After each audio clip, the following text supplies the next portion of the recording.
The following program is brought to you by the Michigan City Management Association.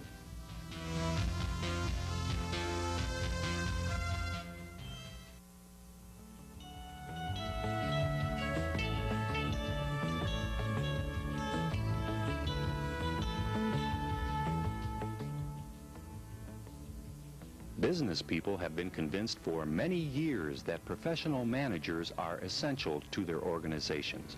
Professional managers are trained for their jobs through formal education and experience. The professional manager uses analytical skills to solve business problems in the best long-term interests of the company and is guided by a code of professional ethics that avoids conflicts of interest. These attributes apply to business managers as well as to the managers of local governments. Running government as a business has been a constant battle in Washington, but whereas the federal deficit indicates serious business management problems, local governments have been financially successful for decades. Over 50% of municipalities and counties with a population over 10,000 operate with an elected council and an appointed city or county manager. This type of approach combines both the business and political points of view. The council manager system of local government combines the strong political leadership of elected officials with the strong managerial experience of the local government manager. I've had the privilege of serving not only as governor of this Great Lakes state, but as a United States congressman representing many local governments. And in my experience, I have been proud and delighted to work with so many professional and skilled administrators at the city level, city managers, housing directors, community development directors. I must tell you that the front line in local government for serving the public is this incredible cadre of dedicated public professionals. We need more of them, but I'd like to say one thing.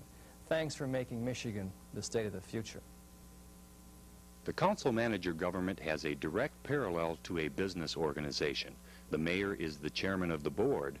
The city council is like the board of directors. They in turn hire a president who is very much analogous to a city manager who carries out their policies and objectives.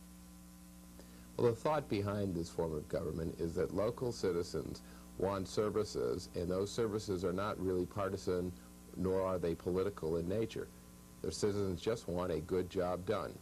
As president of the Michigan City Management Association this year, MCMA is undertaking this video to help provide services of an educational nature for communities interested in the form of government. In addition, we have resources available, some of our committees that are staffed by former city managers, a range rider program that will provide assistance to you, and information on all these programs can be obtained either by contacting me, a city manager in your area, or by the Michigan Municipal League. City life for each of us means something special. A variety of services, opportunities, friends, and community. Perhaps that's why 7 out of every 10 people choose to live in or near a city. Unfortunately, cities also had a darker side. By the early 1900s, cities swelled and so did their problems. Many cities started to suffer from incompetence, crime, and corruption. It was in reaction to these problems that the council manager plan was born. In the early part of the 20th century, there were some real problems with American local government. Those problems had to do with things like nepotism, cronyism, favoritism, and indeed outright corruption. We were just over 100 years old in this country as a democratic republic, and we paid a lot of attention to reforming the federal government and our state governments, but very little attention has been paid to the operations of American local government. As part of a reform movement to correct those situations, Presidents Woodrow Wilson and Theodore Roosevelt, acting not as presidents of the United States, but as private citizens, participated with others in a major movement to reform local government. Part of that reform involved civil service, part of it involved merit personnel systems, part of it involved competitive bidding for purchasing of goods and equipment and supplies. And a major part was the formation and the adoption of the council manager plan of local government organization. This is a system of government that's quite unique in America. It truly honors representative democracy in that all political power is placed in the hands of a collectively elected council, and all administrative and management responsibility is placed in the hands of a single appointed professional manager picked by that council on the basis of training, education, qualifications, and experience. 10 years after the formation of ICMA, in 1924, the members adopted the first code of ethics which had been used for public servants in America in the history of our country. That code of ethics was based, if you will, on certain values, certain beliefs. Probably the most significant for all citizens was a belief that public service required higher standards of honesty and integrity than the simple standards that would be required by the law. These professionals felt that citizens who lived in communities operating under a council-manager plan of government were entitled to higher standards in terms of public service and in terms of honesty and integrity. And they have operated under that code of ethics and enforced it against themselves for the last 65 years. Of course, in the last 10 years, we've seen another shift in the values and the beliefs of the people in America. They seem to be thinking that the federal government is doing too much, that it's too expensive to have programs funded from Washington and then handled at the local level. So there's been a significant reduction in those, the amount of federal assistance. And local governments have had to stand on their own and be essential communities, doing what they can for their citizens to improve quality of life. Again, the council-manager governments have been most responsive. Ironically, while federal government expenditures to improve the quality of life domestically have reduced dramatically in the last 10 years, the federal government's deficit from its operations has increased dramatically. At the same time, local governments, cities and counties and towns, have been able to meet their expenditure responsibilities, to deal with their responsibilities for the quality of life, and to build modest surpluses for the future of our country as measured in individual communities around this country. Let me tell you a little bit more about ICMA at this point in time. ICMA as an organization collects more data and information about the operations of American local government than any other entity. We analyze that information, we reshare it back to our clients, to the counties and cities and towns of this country, to let them learn from one another, so that these laboratories of democracy that we call American local government can truly innovate and try new ways to improve the quality of life in our country. As the council-manager system works in all sizes of communities and all types of communities, in counties as large as Fairfax County, Virginia, and Dade County, Florida, as cities as large as Dallas and Fort Worth and San Antonio, Texas, San Diego, California, Dayton, Toledo, Ohio, and Cincinnati, Ohio, Kansas City, Missouri, so it also operates in small boroughs and villages like Middletown, Pennsylvania, and Catasauqua, Pennsylvania, small communities where people come together to improve the quality of life as they see fit in those small towns. ICMA gathers information from all of those types of local government jurisdictions and tries to share it back in a variety of forms, from books to newsletters to special reports to videos to an electronic telecommunications network whereby local officials can communicate with one another. If you would like more information about our services, about what it is that we do for American local government, please write to ICMA at our new address effective February 1, 1990, which is 777 North Capitol Street, Washington, D.C. Thank you. Under the council-manager plan, the voters elect a council. The mayor is a member of council, and every council member has a full and equal vote in setting city policy. The council appoints a professional, non-political manager to run the city. This insulates city services from politics. The manager takes policy direction from the elected council. Unhindered by political ties, the manager hires a staff based on qualifications. Citizens cast their votes and elect a new council. The city manager then is responsible to the mayor and the council. The mayor and the council are accountable to the people, and if the citizens have a problem with the city manager, their recourse is through the elective process with the mayor and the council. The council-manager plan is widely recognized as being more professional, more efficient, more responsive, having a greater sensitivity to community needs, and with the leadership to provide a vision for the future.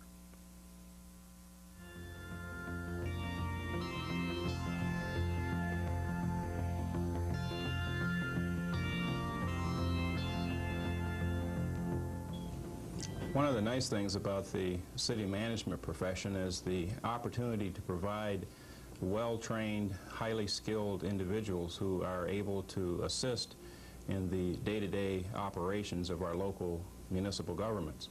It's been my experience that working with the city manager has certainly strengthened the capacity of cities to handle and take care of many of the problems that they are confronted with. One of the roles that my association, the Michigan Municipal League, is responsible for is working with members of the city management profession in providing them services by way of information, education, training programs, and other services to assist in the various aspects of their functions as paid public administrators. I believe the city management profession is certainly on the right track in terms of the 80s and moving us to the next century, and I commend the Michigan City Management Association specifically for taking on the project of helping to educate and provide additional information and insight to the nature of their career paths. We always hear that local government should be run like a business. Well, I believe the council manager plan responds to that challenge. When you look at a corporation, its board of directors and a city council, they hire a CEO, chief executive officer, or a city manager. The CEO or the city manager implement the policies set by the board of directors or a council. Here in Saginaw, the city manager is responsible for all other employees. Therefore, the appointments to those positions are solely based on the qualifications, the skills, and the ability of the employee to do the job, not because of politics, not because of a return of a favor. It's nice to sit here in the shoes of L.P. Cookingham, who was the first city manager in Saginaw in 1936. Mr. Cookingham has been the author of many books on the council manager form of government. To give you an illustration of a major project in Saginaw, the council put in place the policy decision, and in turn the manager implemented it, was a major project of economic development that brought 250 employees to our community. The council made the policy decision that they were going to commit $2.5 million to this project as a partner. In turn, the city manager met with the individuals, negotiated the project to come into the community, and in turn, we have a major economic development project that's very much a part of our community. This, in part, is the council manager plan at work.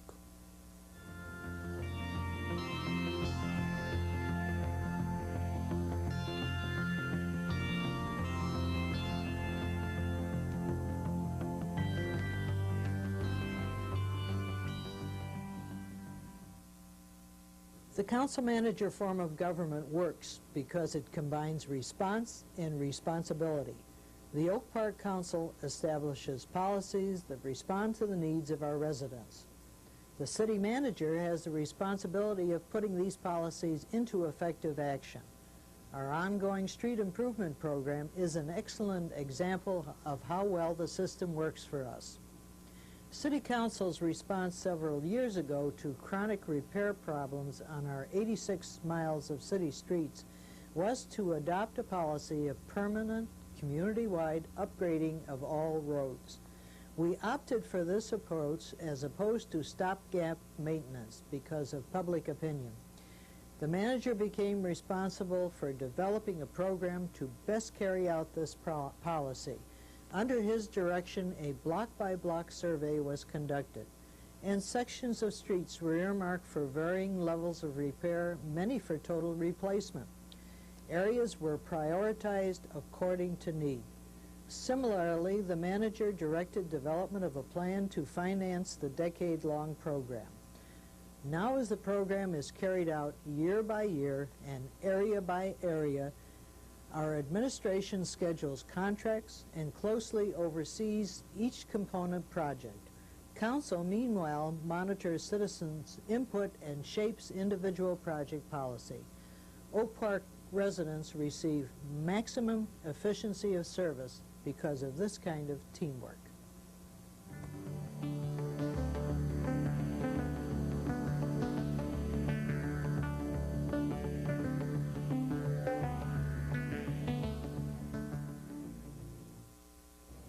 Grand Rapids has had a council manager form of government since 1916. Therefore, we're one of the oldest cities in the area in the state to have such a form. In that form of government, the mayor and the city commission are directly accountable to the people, and the city manager is the chief administrator and works for and is appointed by the mayor and city commission. One of the things about local government that we strive to do is to be responsive to our citizens in any way we can. In managing a large bureaucracy, it's very easy to lose sight of the fact that we ought to treat citizens as customers of our services. One of the first things I did when I became city manager of Grand Rapids in 1987 was to recognize that in a city that has over 30 departments with a wide variety of services, that sometimes it can be difficult for citizens to make contact with City Hall, to find the correct source to resolve their complaint. So we established what we call here in Grand Rapids a Citizen Action Center that has one very simple purpose. The purpose of that Action Center is to cut through the red tape, to improve the timeliness of our response to citizen complaints and problems, and to assist citizens with accessing City Hall. That's what the Action Center is all about. It's a very simple idea, but one that it's possible to lose sight of in terms of the kinds of things that we deliver to citizens. We're proud of that Action Center. It's destined to be recognized elsewhere. In fact, we have word that it has just recently won an award from the Michigan Municipal League, Municipal Achievement Awards, and it's just one example of what citizens throughout the state are expecting out of their governments and which the council manager forum is responding to.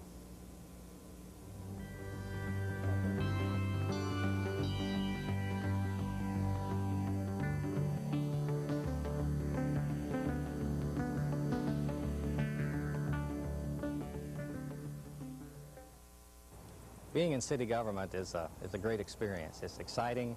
It's being right where the action is. We feel that we are in a position to respond to citizens' needs, citizens' requests, and be sure that the citizens get the biggest bang for their buck, because after all, we're all taxpayers and it's our buck that's being spent too. Responding to needs is great. The area in which I'm standing a few years ago was sort of a grassy, muddy area in between the tennis courts and Burton School, which is the real center of activity in our community. It was a mess, frankly. We thought, well, what can we do about it? City manager and the staff got together with the recreation department and proposed a plan to improve the area. It would call for moving the tennis courts and making additions here and there, but we started looking around and find that, boy, it's nice, it'd be great to do, but we don't have the funds to do it. Well, not to be outdone, our city manager said, well, let's work on a way to do that. So we came up with the idea of helping to create a Central Plaza Committee, we called it, which was fundamentally a fundraising committee, one to keep the interest there, to keep people active and involved. And they did just that. They did raise the funds. They did keep people interested. And then with some creative grantsmanship, we got some money from the federal government. We used some money from the Parks and Recs funds, and we're able to then create what you see behind me as the Central Plaza area, which is sort of our downtown, if you will. I think that the area is a very big asset to the city. I think the citizens are very pleased with, in general, with what we've done. It's used in the summertime for a gathering place, for outdoor events. The flat area is used for skateboarding, a very exciting area for a lot of young folks. In the wintertime, if the weather cooperates, we have some ice skating there. So it's an area that is an asset to the city, and I think without the drive and the desire and the ability of a city manager who, after all, is paid to understand how to do things like that, we were able to do what we initially thought was the impossible. We're very pleased, we're very proud. I think that we've met citizens' needs, and the fact that we are a city manager commission form of government speaks well for communities like us and many others around the country. We're proud to be part of that system.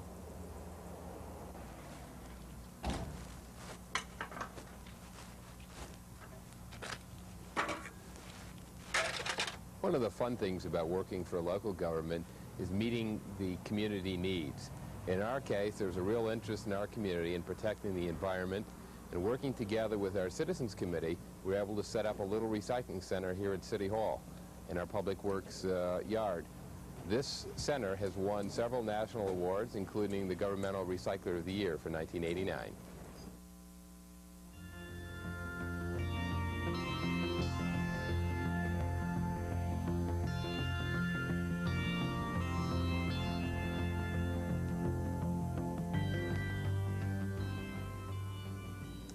Well, the city manager's job is a very diverse job. You deal with lots of different kinds of service and activities. It's not the sort of job where the measure of success is with the bottom line. Success for managers is measured in a variety of ways. Usually it results in what constitutes good service for the community.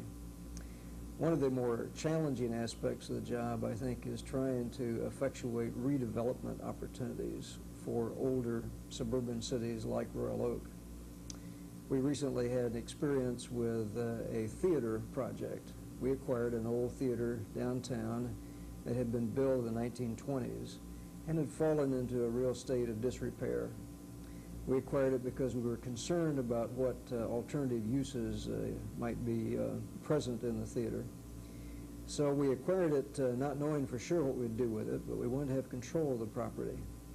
About that time, a local theatrical group known as Stagecrafters appeared on the scene, expressed interest in buying air rights over a parking deck, which we were not particularly interested in for a variety of reasons. So we showed them the old theater, and they fell in love with the building.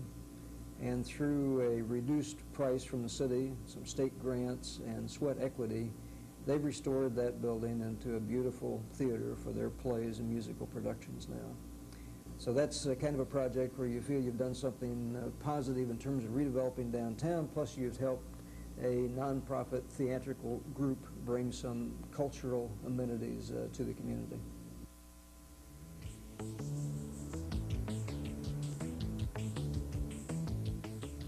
The council-manager form of government is equally successful in every conceivable type of city, county, township, or village. Wherever there are families, corporations, religions, or gatherings of people for the common purpose of living together, so can there be this form of government. The plan is based on good business management principles and a strong commitment to representative democracy. It is enriched by a code of ethics for the manager, which requires a standard of honesty and integrity beyond that required by law. This plan has also meant and will continue to mean responsive and effective local government for all citizens.